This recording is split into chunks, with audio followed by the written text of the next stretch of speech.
News, सच जरूरी है। दर्शकों नमस्कार, स्वागत है आपका ब्रेक के बाद शाम की खबरों में। एक नजर आज की हेडलाइंस की ओर।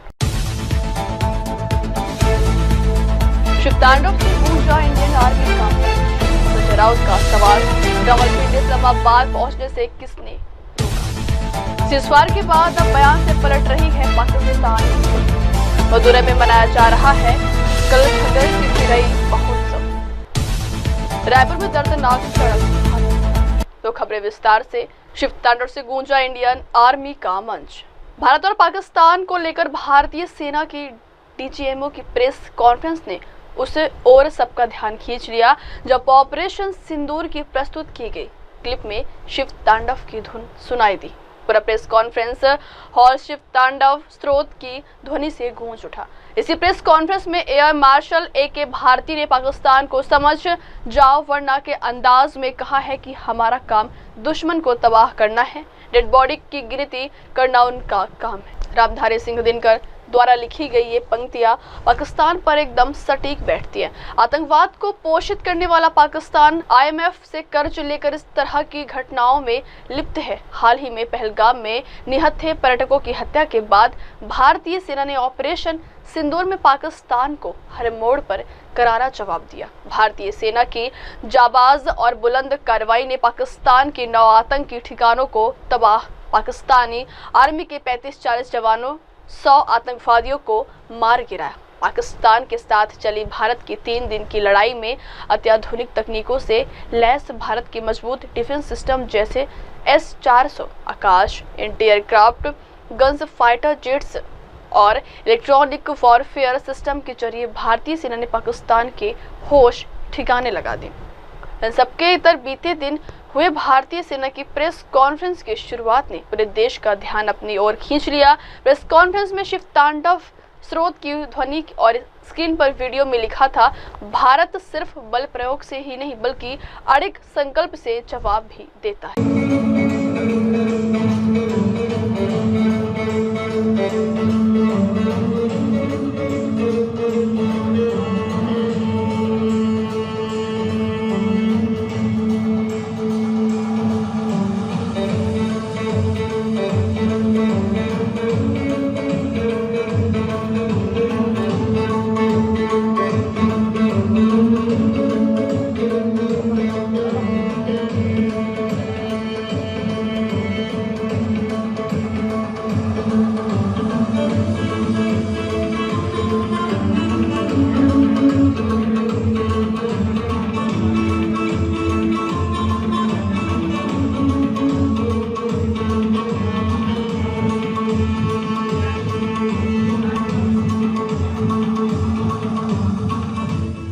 अगली खबर, संजय राउत का सवाल, रावलपिंडी इस्लामाबाद पहुंचने से किसने? भारत पाकिस्तान के बीच 10 मई को हुए सीज़फायर के बाद से ही घमासान मचा हुआ है।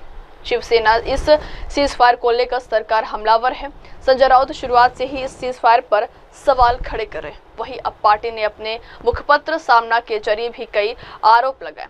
इसके साथ ही भारत और पाकिस्तान के बीच अमेरिकी राष्ट्रपति ट्रंप के हस्तक्षेप को गलत बताया।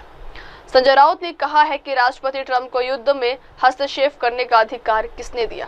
इस हस्तक्षेप से पहले शिमला समझौते पढ़ना चाहिए था।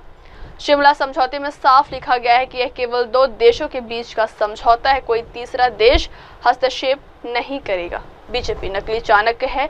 इस पूरे मामले पर राष्ट्रपति ट्रंप को सरपंच किसने बनाया?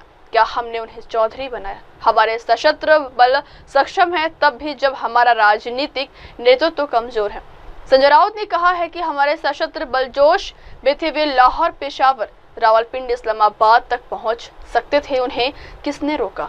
हमें पाकिस्तान को खत्म करने का यह मौका फिर नहीं मिलेगा। पाकिस्तान में जो जश्न मनाया जा रहा है वह राष्ट्रपति ट्रंप की वजह से है। हमें हमले का बदला लेने का अधिकार है। हमारे लोग दबाव में आ गए हैं, यह सही नहीं। नीति क्या है सर? शिमला करार का क्या होगा सर? कौन बोला बीजेपी चाणक्य? बीजेपी नकली चाणक्य? ऐसे नकली चाणक्य बहुत घूमते हैं राजनीति। प्रेसिडेंट ट्रंप को यह अधिकार किसने दिया कि वो कश्मीर मामले में हस्तक्षेप करे? कश्मीर प्रेसिडेंट ट्रंप ने और उससे पहले मिस्टर नरेंद्र मोदी, अमित शाह जी, जो हमारा एक शिमला करार हुआ था, शिमला अकॉर्ड 1971 के बाद इंदिरा जी किया था, वो पढ़ लीजिए। उसमें दो राष्ट्र में ही चर्चा हुई, तीसरा राष्ट्र उसमें नहीं आएगा हस्तक्षेप करने को। ये हमारे शिमला एग्रीमेंट में एक महत्वपूर्ण एक सेक्शन है, वो पढ़ लीजिए। प्रेसिडेंट ट्रंप को सरपंच किसने बनाया, मुखिया किसने बनाया? हमारे यहाँ गांव में पाटिल रहते हैं, पाटिल चौधरी गांव में। तो प्रेसिडेंट ट्रंप को क्या हमने चौधरी बनाया है क्या? कहाँ भी घुस जाते हैं। हमारी सेना, हमारी फौज सक्षम है, वो कर लेगी, चाहे हमारी पॉलिटिकल लीडरशिप कमजोर हो, लेकिन सेना सक्षम है। देखिए मैं आपने लिखा है कि सौदा हुआ, कौन सा सौदा हुआ सर? डर के साथ एक सौदा हुआ है जिसकी भारी कीमत भारत को चुकानी होगी, ऐसा? हाँ, भारी कीमत जो है, जो हमारी फौज जो जोश में थी, लाहौर, कराची, इस्लामाबाद, रावलपिंडी तक पहुंचने के लिए, पेशावर तक,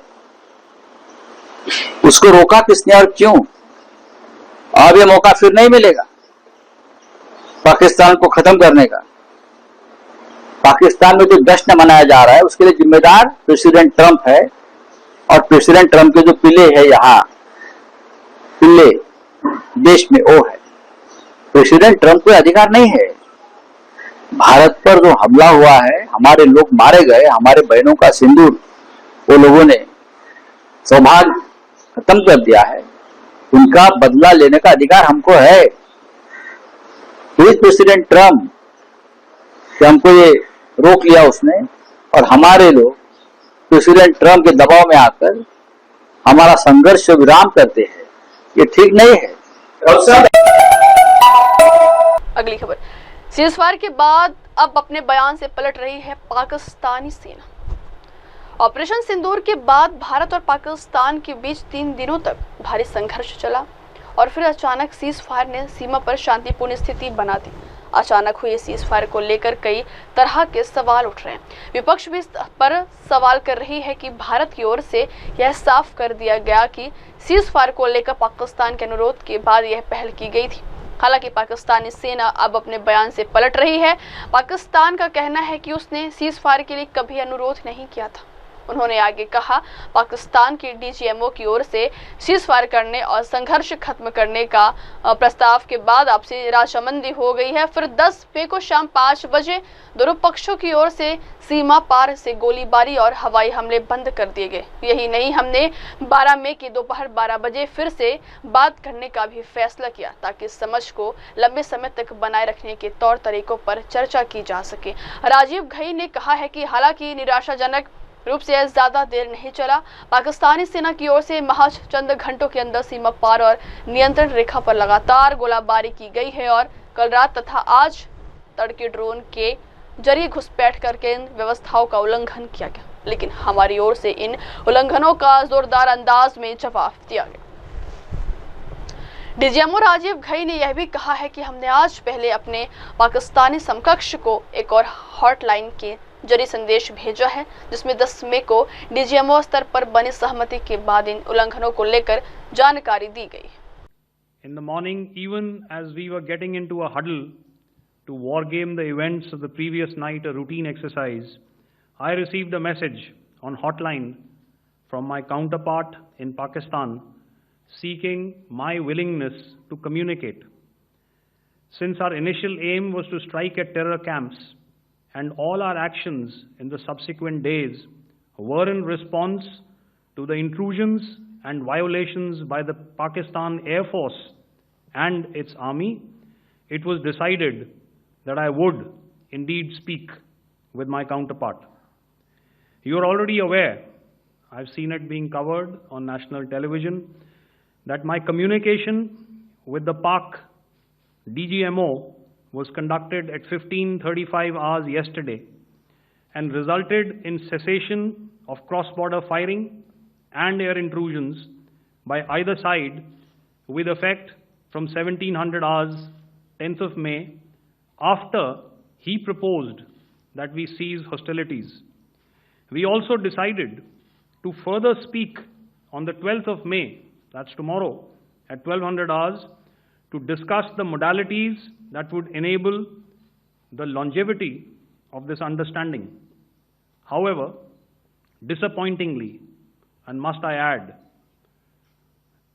expectedly, it took only a couple of hours for the Pakistan Army to violate these arrangements by cross-border and across the line of control firing, followed by drone intrusions across the expanse of the Western Front through last night and in the early hours of the morning today. These violations were responded to robustly and dealt with as they must be. We have earlier today sent another hotline message to my counterpart highlighting these violations of the understanding between the DGMOs on the 10th of May and our firm and clear intent to respond to these fiercely and punitively, if repeated tonight, subsequently, or later. In this regard, I must inform all of you that the Chief of Army Staff has earlier today conducted a security review and has granted full authority to our Army commanders for counter-actions in the kinetic domain in case of any violation by Pakistan. In the end, I pay my solemn homage to my 5 fallen colleagues and brothers from the armed forces and civilians who have tragically lost their lives in Operation Sindoor. अगली खबर, मदुरै में मनाया जा रहा है कलझगर चिथिरई महोत्सव। तमिलनाडु के ऐतिहासिक शहर मदुरै में इन दिनों आध्यात्मिक उल्लास और सांस्कृतिक परंपरा का रंग चढ़ा हुआ है। मौका है चिथिराई महोत्सव का, जिसमें भगवान कल्लाझागर की भव्य यात्रा देखने के लिए हजारों श्रद्धालु मदुरै की सड़कों पर उमड़ पड़े। यह महोत्सव तमिल कैलेंडर के चिथिरा महीने में मनाया जाता है और इसे राज्य के सबसे प्रमुख धार्मिक आयोजनों में गिना जाता है। कल्लाझागार भगवान विष्णु के अवतार माने जाते हैं, जो इस त्योहार के दौरान अलागर कोइल मंदिर से निकलकर वैगई नदी तक आते हैं। उस धार्मिक यात्रा को अलागर की वैगई नदी में प्रवेश के रूप में जाना जाता है। जैसे ही भगवान कल्लाझागर की सवारी नदी के किनारे पहुंचती है, भक्तों का उत्साह चरम पर पहुंच जाता है। लोग फूलों से स्वागत करते हैं, भजन कीर्तन गाते हैं और भगवान की एक झलक पाने के लिए घंटों इंतजार करते हैं। इस साल का आयोजन भी बेहद भव्य रहा। प्रशासन की ओर से सुरक्षा और भीड़ नियंत्रण के लिए विशेष इंतजाम किए गए थे। पुलिस, स्वास्थ्य कर्मी और स्वयंसेवी संस्थाएं सेवा में तैनात रही। पूरे आयोजन क्षेत्र में लाउडस्पीकर के जरिए भक्तों को निर्देश दिए जा रहे थे ताकि किसी भी प्रकार की अव्यवस्था ना हो। चिथिराई महोत्सव का महत्व केवल धार्मिक नहीं बल्कि सांस्कृतिक भी है। यह आयोजन मदुरै की पहचान से जुड़ा है और इसकी झलक तमिल कला, संगीत और परंपरा में साफ देखी जा सकती है। महोत्सव के दौरान स्थानीय कलाकारों द्वारा प्रस्तुत किए जाने वाले पारंपरिक नृत्य और संगीत कार्यक्रम भी लोगों के आकर्षण का केंद्र रहे।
ఉంటారు ముగ్గురు ఉంటారు.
இப்ப நம்ம அவையில்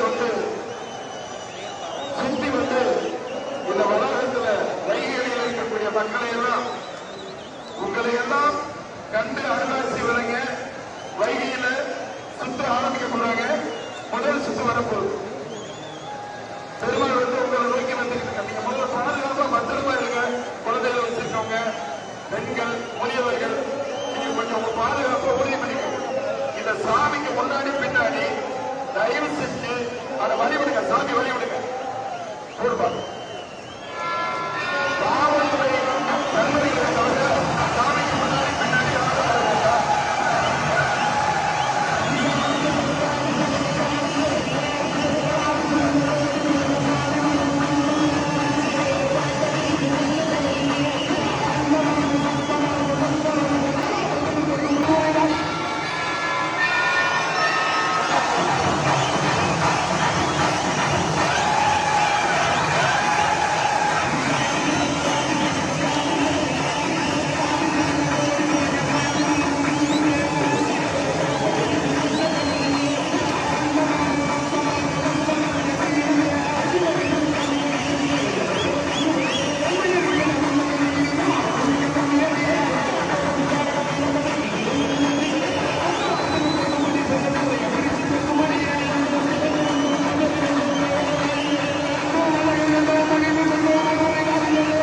रायपुर में दर्दनाक सड़क हादसा। रायपुर बलौदा बाजार रोड पर सारा गांव के पास एक छोटे ट्रक और ट्रेलर की टक्कर हो गई, जिसमें 10 लोगों की दर्दनाक मौत की खबर है, जबकि 12 लोग घायल हैं। ये लोग बाना बनारसी से एक कार्यक्रम में शामिल होकर लौट रहे थे। घायलों को इलाज के लिए अस्पताल ले जाया गया है। इस बात की जानकारी रायपुर एसपी लालूमेद सिंह ने दी। हादसे में जान गंवाने वाले 13 लोगों में 9 महिलाएं और 4 बच्चे शामिल हैं। रायपुर एसपी लालूमेद सिंह ने बताया कि चटौद गांव से कुछ लोग छठी कार्यक्रम में शामिल होने बंसरी गांव गए थे। कार्यक्रम खत्म होने के बाद वे वापस आ रहे थे। इसी दौरान रायपुर बलौदा बाजार रोड के पास हादसा हो गया। कुल 13 लोगों की मौत हो गई है। 12 अन्य लोग घायल हो गए हैं। सभी को तत्काल इलाज के लिए अस्पताल भेजा गया। हुआ क्या है, थोड़ा बताएंगे सर? विधानसभा थाना क्षेत्र के ग्राम चटौद से कुछ लोग छठे कार्यक्रम बानों गए हुए थे। कार्यक्रम के बाद वापस आ रहे थे, जिसमें राजमार्ग में सवार होकर वापस आ रहे थे, जिनके द्वारा ग्राम बलमोनी के पास में एक राजमार्ग और बड़े डंपर के बीच में एक एक्सीडेंट हुआ, जिसके टकराने के बाद में जो राजमार्ग था एम्बुलेंस हो गया और आगे जाकर दूसरे वक्त डंपर के साथ 12 से 13 उसमें बैठे हुए थे। वो उछल करके नीचे गिर गए। उसमें से कुल 13 लोगों की मौत हुई है, महिलाएं और बच्चे शामिल और 12 लोग अन्य जो घायल हुए हैं। सभी को सूचना पर मौके पर पुलिस पहुँच करके सभी को तत्काल उपचार के लिए अस्पताल भेजा और सभी को मेकाहारा के लिए रवाना किया गया। प्राथमिक उपचार किए जाने के उपरांत घायलों को मेकाहारा के सबको। अगली खबर, पूरी दुनिया ने हमारी सेना का पराक्रम और साहस देखा, बोले जगदम्बिका पाल। विश्व में आतंकी गतिविधियों के खिलाफ प्रधानमंत्री नरेंद्र मोदी की प्रतिबद्धता पर प्रकाश डालते हुए भारतीय जनता पार्टी के सांसद जगदम्बिका पाल ने कहा है कि पूरी दुनिया ने ऑपरेशन सिंदूर के दौरान भारतीय सशस्त्र बलों की वीरता और साहस को देखा। बात करते हुए पाल ने कहा है कि पहलगाम आतंकी हमले के बाद आतंकवादियों को सबक सिखाना पड़ा, जिसमें एक नेपाली नागरिक सहित 26 लोगों की जान चली गई। भाजपा ने कहा है कि पहलगाम की घटना के बाद आतंकवादियों को सबक सिखाना बहुत जरूरी था। पूरी दुनिया ने हमारी सेना का वीरता और साहस को देखा है। हमें लगता है कि अब पाकिस्तान से आतंकवादी भारत आना बंद कर देंगे, क्योंकि प्रधानमंत्री मोदी ने स्पष्ट कर दिया है कि अगर यहाँ कोई आतंकवादी घटना होती है तो हम इसे युद्ध के रूप में मानेंगे। भारतीय सशस्त्र बलों ने 7 मई को ऑपरेशन सिंदूर शुरू किया। यह ऑपरेशन 22 अप्रैल को पहलगाम में हुए आतंकी हमले इंदिरा गांधी के टाइम में कहीं न कहीं एक सिद्धांत के तहत काम किया गया था। देखिए, आज जो हमने किया, पहलगाम की घटना के बाद उन आतंकवादियों को सबक सिखाना था। उनके आकाओं को प्रधानमंत्री ने कहा था कि हम ऐसी सजा करेंगे, इसकी कल्पना नहीं होगी। आज उनके हेडक्वार्टर्स नहीं केवल नेस्तनाबूद हुए, आज मसूद अजहर का भाई, उसका बहनोई, उसकी बहन, उसके वो लोग जो कंधार में कादियान एक्यूज थे, जो जम्मू कश्मीर के तमाम घटनाओं में एक्यूज रहे हों आतंकवाद के, उनको भी मौत के घाट उतार दिया। और जिस तरीके से आतंकवाद पे जीरो टॉलरेंस है, तो इस पे निश्चित तौर से पूरी दुनिया ने हमारी सेना के शौर्य और पराक्रम को देख लिया है। और हम उम्मीद करते हैं कि अब पाकिस्तान शायद जो अभी तक होल्ड हैंडिंग था आतंकवादियों के साथ, उनको पोषित करते थे, उनको पालते थे, उनको ट्रेनिंग देते थे, उनको लॉन्च करते थे, यहाँ भेजते थे, अब वो बंद होगा। क्योंकि प्रधानमंत्री ने साफ कर दिया है कि हमारे यहाँ अगर आतंकवाद की घटना होगी तो हम उसको युद्ध की तरफ से ट्रीट करें। अगली खबर, भारत पाक तनाव के बीच सिद्धिविनायक मंदिर का बड़ा फैसला। भारत और पाकिस्तान के बीच भले सीज फायर लागू हो गया हो, लेकिन ऑपरेशन सिंदूर अब भी जारी है। इसी बीच आतंक समेत किसी भी तरह की अनहोनी ना हो, मुंबई के प्रभा देवी इलाके से स्थित प्रसिद्ध सिद्धिविनायक मंदिर प्रशासन ने एक महत्वपूर्ण घोषणा की है। मंदिर मैनेजमेंट ने सुरक्षा की वजह से 11 में से मंदिर में नारियल, माला और प्रसाद चढ़ाने पर पूरी तरह प्रतिबंध लगा दिया। इस फैसले का मेन उद्देश्य मंदिर परिसर में सुरक्षा व्यवस्था को मजबूत करना है। भारत पाकिस्तान के बीच बढ़ते तनाव को देखते हुए मंदिर के मैनेजमेंट ने यह कदम उठाया है ताकि किसी भी संभावित खतरे को रोका जा सके। मंदिर प्रशासन ने स्पष्ट कर दिया है कि यह निर्णय श्रद्धालु की सुरक्षा को प्राथमिकता देने के लिए लिया गया है। मंदिर परिसर में भीड़ प्रबंधन और सुरक्षा जांच को और प्रभावी बनाने के लिए यह कदम जरूरी था। बप्पा के दर्शन के लिए पहुंचे भक्तों ने इस फैसले का खुले दिल से स्वागत किया। कई भक्तों का कहना है कि भगवान के दर्शन के लिए केवल साफ मन और सच्ची श्रद्धा की आवश्यकता होती है। इन सभी चीजों का भक्ति के आगे कोई मूल्य नहीं है। बप्पा के सामने मन की शुद्धता ही सबसे बड़ी भेंट होती है। बप्पा के भक्त भी पूरी तरह मंदिर प्रशासन के साथ है और मंदिर की सुरक्षा के लिए पूरी तरह प्रतिबद्ध भी है। मंदिर प्रशासन ने भी श्रद्धालुओं से अपील की है कि वे इस नए नियम का पूरी तरह पालन करें और किसी भी प्रकार की असुविधा से। श्री सिद्धिविनायक मंदिर विश्व का प्रसिद्ध मंदिर है। यहाँ पर लाखों की संख्या में श्रद्धालु आते हैं, दर्शन करते हैं। तो निश्चित रूप से यहाँ की सुरक्षा व्यवस्था पूरी तरीके से दुरुस्त है। यहाँ पर बड़ी संख्या में मुंबई पुलिस के लोग, हमारी ट्रस्ट की सिक्योरिटी यहाँ पर सुरक्षा व्यवस्था को सुचारू रूप से देख रही है।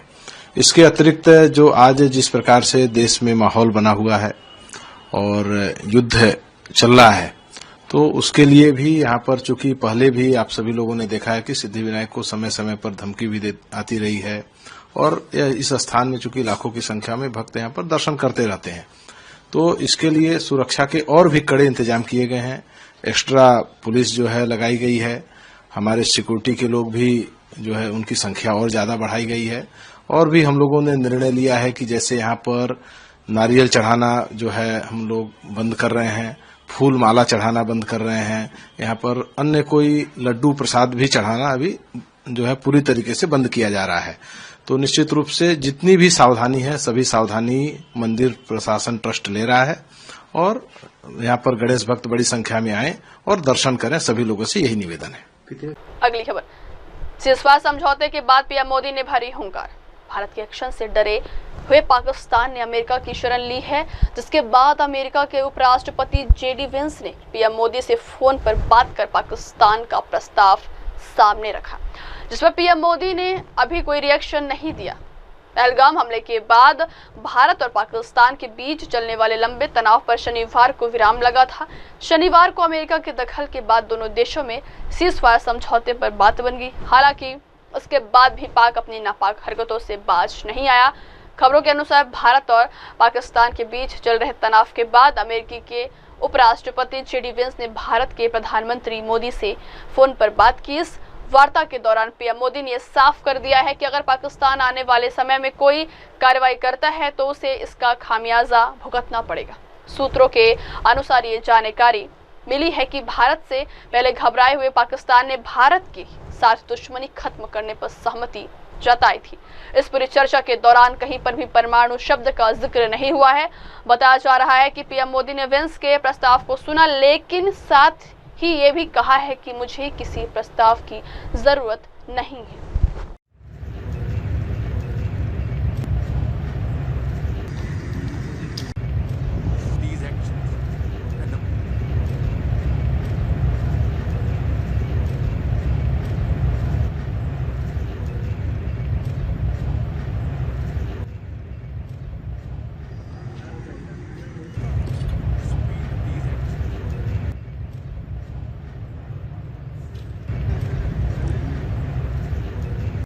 भारत और पाकिस्तान के बीच लंबे तनाव के बाद शनिवार को आपसी समझौता हो गया। दोनों देशों के बीच अमेरिकी राष्ट्रपति डोनाल्ड ट्रंप ने मध्यस्थता कराई है। अब इस दौरान ऐसी खबरें हैं कि पीएम मोदी और अमेरिकी उपराष्ट्रपति जेडी वैंस की फोन पर बातचीत हुई थी, जिसमें पीएम मोदी ने जेडी वैंस को 2 टोक शब्दों में भारत का स्टैंड समझा दिया था। सूत्रों ने खुलासा किया है कि भारत से पहले पाकिस्तान ने शत्रुता समाप्त करने पर सहमति जताई, जिसके बाद अमेरिकी उपराष्ट्रपति जेडी वैंस ने पीएम मोदी को फोन किया। इस बीच जब उपराष्ट्रपति जेडी वैंस ने पीएम मोदी को फोन किया तो पाकिस्तान के संबंध में परमाणु शब्द का कोई इस्तेमाल नहीं था। वैंस ने कहा कि पाकिस्तान एक ऐसा प्रस्ताव चाहता था जो उन्हें स्वीकार्य हो। पीएम मोदी ने अमेरिकी प्रस्ताव सुना, लेकिन विशेष रूप से जवाब नहीं दिया और कहा कि अगर पाकिस्तान कोई कार्रवाई करता है तो उसका जवाब दिया जाएगा और मुझे किसी तरह के प्रस्ताव की आवश्यकता नहीं है। अमेरिकी विदेश सचिव ने भी पाकिस्तानी सेना प्रमुख जनरल असीम मुनीर से बात की थी और कहा कि वो अन्य सैन्य कार्रवाई रोकने के लिए बातचीत करने के लिए तैयार है। हालांकि भारत किसी तीसरे पक्ष से किसी भी तरह का आश्वासन स्वीकार करने के लिए तैयार नहीं था और इस दौरान कहा गया कि डीजीएमओ को ऑनलाइन आकर बात करनी होगी। ना अमेरिकी, ना एनएसए, ना बैक चैनल भारत डीजीएमओ से सुनना चाहता था और फिर डीजीएमओ ने युद्ध समाप्त करने का फैसला किया।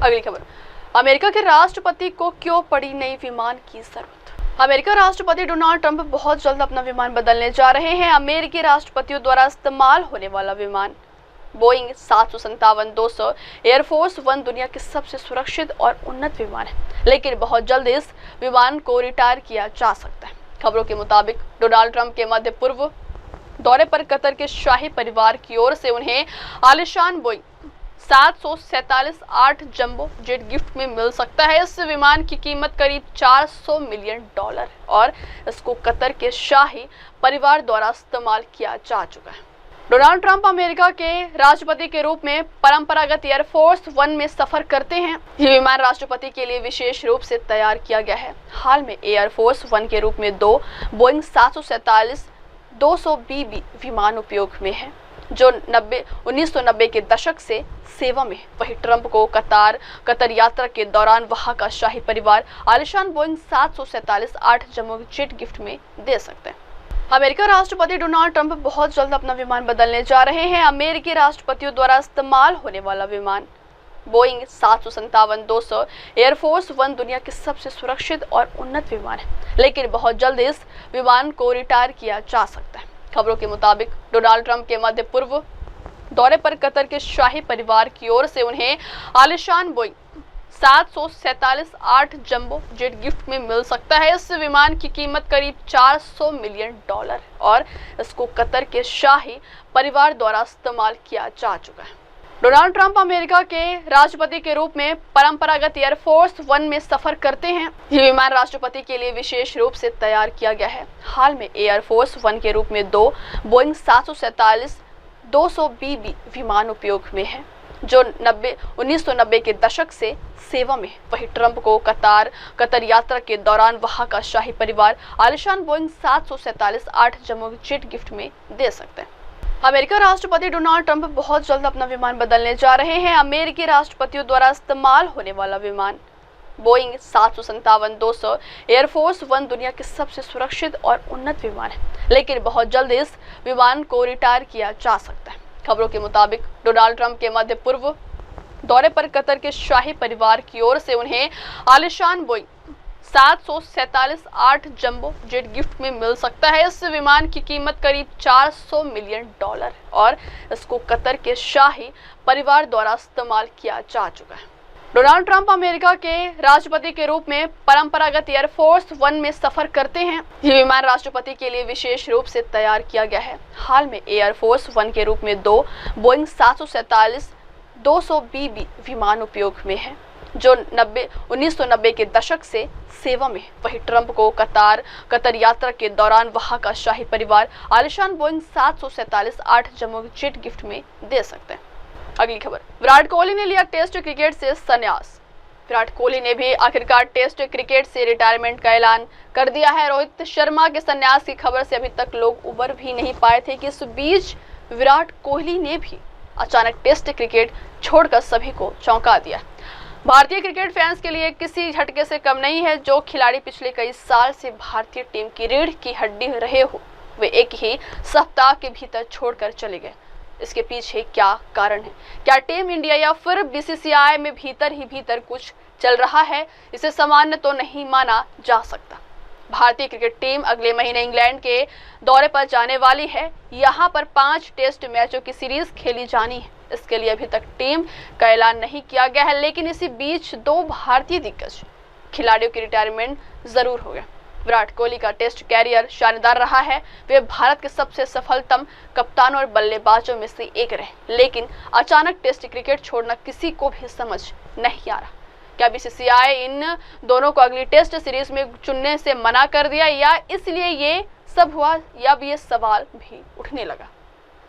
ये बात तो सही है कि चाहे रोहित शर्मा हो और चाहे विराट कोहली, दोनों का बल्ला पिछले कुछ वक्त से नहीं चला है। कम से कम टेस्ट क्रिकेट में तो ऐसा ही देखने के लिए मिला था। लेकिन क्या बीसीसीआई उन्हें एक और मौका देने के मूड में नहीं था? अगर विराट कोहली और रोहित शर्मा का रिटायरमेंट लेना ही था तो वे पहले भी ऐसा कर सकते थे। लेकिन जब एक सप्ताह के भीतर ही इंग्लैंड सीरीज के लिए टीम का ऐलान होना है, उससे पहले संन्यास का ऐलान समझ से परे है। विराट कोहली ने भी आखिरकार टेस्ट क्रिकेट से रिटायरमेंट का ऐलान कर दिया है। रोहित शर्मा के संन्यास की खबर से अभी तक लोग उबर भी नहीं पाए थे कि इस बीच विराट कोहली ने भी अचानक टेस्ट क्रिकेट छोड़कर सभी को चौंका दिया।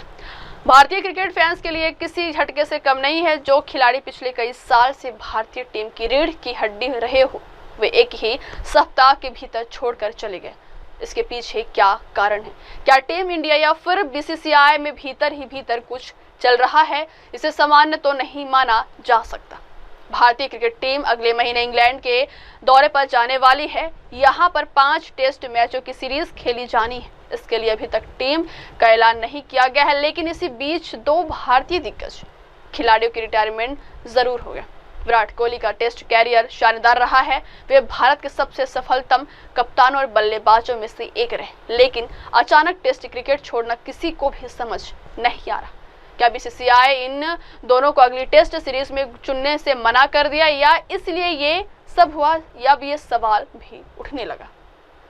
ये बात तो सही है कि चाहे रोहित शर्मा हो और चाहे विराट कोहली, दोनों का बल्ला पिछले कुछ वक्त से नहीं चला है। कम से कम टेस्ट क्रिकेट में तो ऐसा ही देखने के लिए मिला था। लेकिन क्या बीसीसीआई उन्हें एक और मौका देने के मूड में नहीं था? अगर विराट कोहली और रोहित शर्मा का रिटायरमेंट लेना ही था तो वे पहले भी ऐसा कर सकते थे। लेकिन जब एक सप्ताह के भीतर ही इंग्लैंड सीरीज के लिए टीम का ऐलान होना है, उससे पहले संन्यास का ऐलान समझ से परे है। विराट कोहली ने भी आखिरकार टेस्ट क्रिकेट से रिटायरमेंट का ऐलान कर दिया है। रोहित शर्मा के संन्यास की खबर से अभी तक लोग उबर भी नहीं पाए थे कि इस बीच विराट कोहली ने भी अचानक टेस्ट क्रिकेट छोड़कर सभी को चौंका दिया। भारतीय क्रिकेट फैंस के लिए किसी झटके से कम नहीं है। जो खिलाड़ी पिछले कई साल से भारतीय टीम की रीढ़ की हड्डी रहे हो, वे एक ही सप्ताह के भीतर छोड़कर चले गए। इसके पीछे क्या कारण है? क्या टीम इंडिया या फिर बीसीसीआई में भीतर कुछ चल रहा है? इसे सामान्य तो नहीं माना जा सकता। भारतीय क्रिकेट टीम अगले महीने इंग्लैंड के दौरे पर जाने वाली है। यहाँ पर 5 टेस्ट मैचों की सीरीज खेली जानी है। इसके लिए अभी तक टीम का ऐलान नहीं किया गया है, लेकिन इसी बीच 2 भारतीय दिग्गज खिलाड़ियों की रिटायरमेंट जरूर हो गया। विराट कोहली का टेस्ट कैरियर शानदार रहा है। वे भारत के सबसे सफलतम कप्तानों और बल्लेबाजों में से एक रहे, लेकिन अचानक टेस्ट क्रिकेट छोड़ना किसी को भी समझ नहीं आ रहा। क्या बीसीसीआई इन दोनों को अगली टेस्ट सीरीज में चुनने से मना कर दिया या इसलिए ये सब हुआ, या अब ये सवाल भी उठने लगा। ये बात तो सही है कि चाहे रोहित शर्मा हो और चाहे विराट कोहली, दोनों का बल्ला पिछले कुछ वक्त से नहीं चला है। कम से कम टेस्ट क्रिकेट में तो ऐसा ही देखने के लिए मिला था। लेकिन क्या बीसीसीआई उन्हें एक और मौका देने के मूड में नहीं था? अगर विराट कोहली और रोहित शर्मा का रिटायरमेंट लेना ही था तो वे पहले भी ऐसा कर सकते थे। लेकिन जब एक सप्ताह के भीतर ही इंग्लैंड सीरीज के लिए टीम का ऐलान होना है, उससे पहले संन्यास का ऐलान समझ से परे है। अगली खबर, पाकिस्तानी गोलाबारी में घायल हुए लोगों से मिले सीएम अब्दुल्ला। भारत और पाकिस्तान के बीच 18 दिनों तक चले तनावपूर्ण हालात के बाद 10 मई को युद्ध विराम का ऐलान किया गया। भारत और पाकिस्तान के बीच हुए सीज़फायर के बाद जम्मू कश्मीर और एलओसी से जुड़े इलाकों में 11-12 मई की रात शांतिपूर्ण रही। इस दौरान कोई भी नई घटना नहीं घटी। इस बारे में भारतीय सेना की तरफ से जानकारी दी गई। जम्मू कश्मीर के पहलगाम में 22 अप्रैल को हुए आतंकी हमले के बाद से ही पूरे इलाके में तनाव देखने को मिल रहा था। हर रोज किसी न किसी क्षेत्र में गोलीबारी या फिर पाकिस्तान की तरफ से घुसपैठ की कोशिश की जा रही थी। सेना की माने तो पिछले करीब 19 दिन बाद इतनी शांति वाली रात निकली। वहीं अब जम्मू कश्मीर के सीएम उमर अब्दुल्ला पिछले कुछ दिनों में पाकिस्तानी गोलाबारी में घायल हुए लोगों से मिलने पुंछ के एक सरकारी अस्पताल पहुंचे। यहाँ उन्होंने लोगों से मुलाकात की। देखिए वीडियो।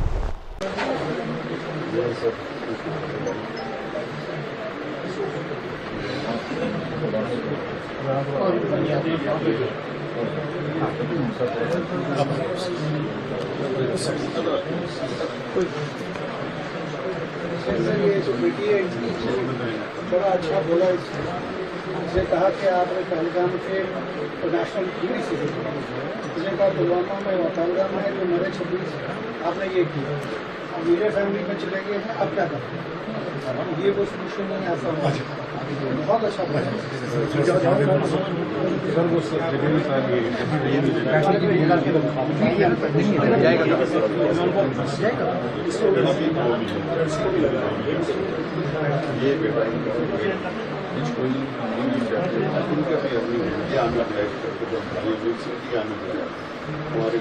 सभा के बुलावे में वहाँ छोटी सी दुकान में आप जो है हमारी ये रिक्वेस्ट होगी आपसे, यही रिक्वेस्ट है, एक सभी के लिए इन बच्चों को कहीं न कहीं किसी इसको एक जनरल नहीं पढ़ाई नहीं रोकेगी, लेकिन इनकी एम्प्लॉयमेंट के लिए हम करते हैं एक बच्चे को, कम से कम एक बच्चे को करते हैं। बाकी नहीं एम्प्लॉयमेंट के लिए नहीं सर, ये नर्सिंग कर रही है, नर्सिंग करने में अभी कितना लंबा कोर्स है नर्सिंग? नहीं सर, ये बड़ी आपको 2 हफ्ते हो गए, 2 महीने 2 मंथ हो गए, इतना टाइम 2 साल 3 साल 3.5 साल लगेंगे। नहीं, मैं ये कहता हूँ ये बेशक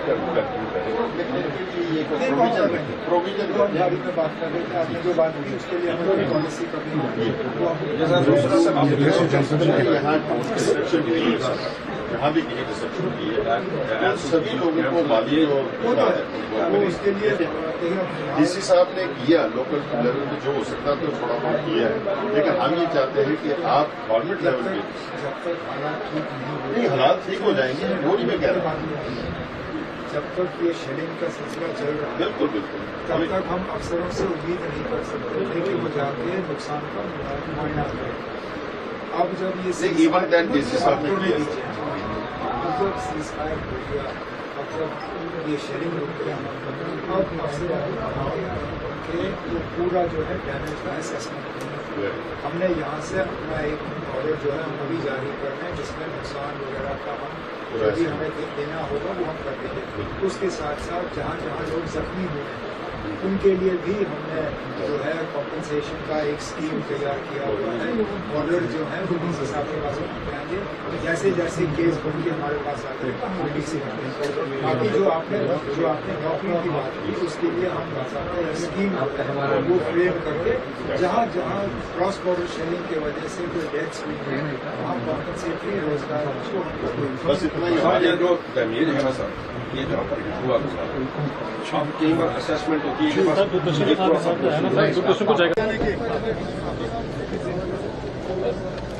चलो साइड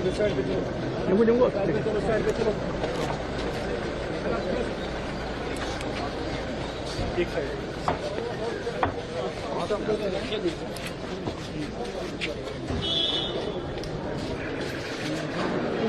मुझे बताना यार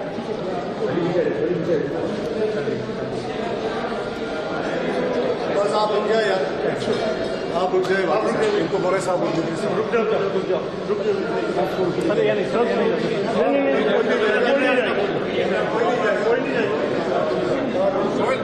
सर ये नहीं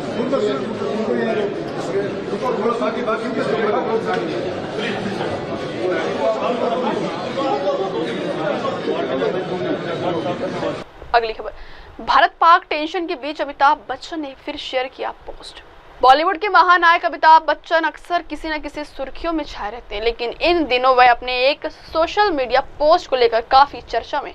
हाल ही में 22 अप्रैल को जम्मू कश्मीर के पहलगाम में हुए आतंकी हमले पर चुप्पी साधने के चलते उन्हें सोशल मीडिया पर आलोचना का सामना करना पड़ा था, लेकिन अब उन्होंने एक पोस्ट शेयर कर ऑपरेशन सिंदूर की तारीफ करते हुए भारतीय सेना और प्रधानमंत्री नरेंद्र मोदी की सराहना की। वहीं अमिताभ बच्चन ने कविता के साथ लिखा कि जय हिंद बाबूजी की कविता की कुछ पंक्तियां, इसके बाद उन्होंने तुलसीदास रचित रामचरितमानस की एक प्रसिद्ध पंक्ति लिखी। इस पंक्ति का अर्थ था समझाते हुए उन्होंने लिखा कि सच्चे शूरवीर अपनी वीरता का प्रदर्शन केवल युद्ध भूमि में करते हैं, ना कि बातों से। वे अपने पराक्रम की डीगे नहीं हाँकते, जबकि कायर ही युद्ध में सामने आए शत्रु को देखकर अपनी वीरता जताते हैं। अमिताभ बच्चन ने आगे लिखा कि शब्दों ने व्यक्त किया है पहले से कहीं अधिक सत्य। बॉलीवुड के महानायक अमिताभ बच्चन अक्सर किसी न किसी सुर्खियों में छाए रहते हैं, लेकिन इन दिनों वह अपने एक सोशल मीडिया पोस्ट को लेकर काफी चर्चा में। हाल ही में 22 अप्रैल को जम्मू कश्मीर के पहलगाम में हुए आतंकी हमले पर चुप्पी साधने के चलते उन्हें सोशल मीडिया पर आलोचना का सामना करना पड़ा था, लेकिन अब उन्होंने एक पोस्ट शेयर कर ऑपरेशन सिंदूर की तारीफ करते हुए भारतीय सेना और प्रधानमंत्री नरेंद्र मोदी की सराहना की।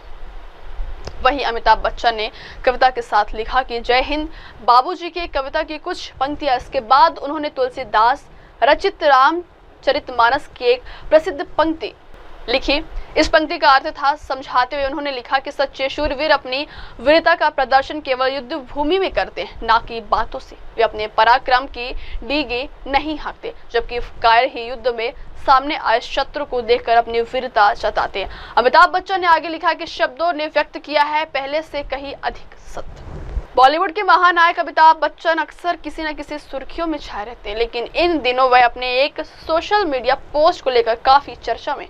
हाल ही में 22 अप्रैल को जम्मू कश्मीर के पहलगाम में हुए आतंकी हमले पर चुप्पी साधने के चलते उन्हें सोशल मीडिया पर आलोचना का सामना करना पड़ा था, लेकिन अब उन्होंने एक पोस्ट शेयर कर ऑपरेशन सिंदूर की तारीफ करते हुए भारतीय सेना और प्रधानमंत्री नरेंद्र मोदी की सराहना की।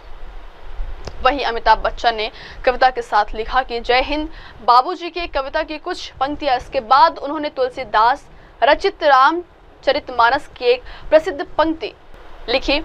इस पंक्ति का अर्थ था समझाते हुए उन्होंने लिखा कि सच्चे शूरवीर अपनी वीरता का प्रदर्शन केवल युद्ध भूमि में करते हैं, ना कि बातों से। वे अपने पराक्रम की डीगे नहीं हाँकते, जबकि कायर ही युद्ध में सामने आए शत्रु को देखकर अपनी वीरता जताते हैं। अमिताभ बच्चन ने आगे लिखा कि शब्दों ने व्यक्त किया है पहले से कहीं अधिक सत्य। अगली खबर, शेयर मार्केट ने सीज़फायर के बाद तोड़े सभी रिकॉर्ड। पिछले कई दिनों से जारी भारत पाकिस्तान तनाव का असर शेयर मार्केट पर भी नजर आ रहा था। आज सोमवार को बाजार की प्री ओपनिंग सेशन में धमाकेदार शुरुआत देखने के लिए मिली। बाजार खुलते ही बीएसई के इंडेक्स सेंसेक्स ने तगड़ी छलांग लगाई है। आज बीएसई का सेंसेक्स 18,39,000.67 पॉइंट्स की ऊंचाई दर्ज की गई है, जिसका मतलब है कि सेंसेक्स में 2.32% की तेजी देखने के लिए मिल रही। दूसरी ओर एनएसई की निफ्टी ने भी 461 अंक यानी 1.92% की तेज रफ्तार पकड़ी। इससे ये साफ हो जाता है कि पिछले हफ्ते हुए इन्वेस्टर्स के नुकसान की आज भरपाई हो सकती। ट्रेडिंग की शुरुआत सकारात्मक रुख के साथ करने के बाद बीएसई सेंसेक्स शुरुआती कारोबार में 1,793,000.73 अंक चढ़कर 81,248,000.20 अंक पर पहुंच गया था। साथ ही एनएसई निफ्टी 553.25 अंक की बढ़त के साथ 24,561,000.25 अंक पर रहा था। इसके बाद तेजी को जारी रखते हुए बीएसई इंडेक्स सेंसेक्स 2,283.15 अंक की बढ़त के साथ 81,737,000.62 अंक पर और निफ्टी 708.20 अंक चढ़कर 24,716.20 अंक पर पहुंच गया। सेंसेक्स में शामिल 30 कंपनियों में से axis bank, Bajaj Finserv, Adani ports, internal Bajaj finance, Reliance industries, power grid और एनटीपीसी के शेयर को जबरदस्त फायदा हुआ। हालांकि फर्मों के शेयरों में 5% से ज्यादा की गिरावट भी दर्ज की गई। अब वक्त हो चला दर्शकों ब्रेक का। ब्रेक के बाद की खबरें मेरे सहयोगी मयूरी के साथ। तब तक के लिए देखते रहिए देश और दुनिया की तमाम बड़ी खबरें। धन्यवाद। नमस्कार, मैं हूं Abhishek Bachchan. Keep watching MNS news.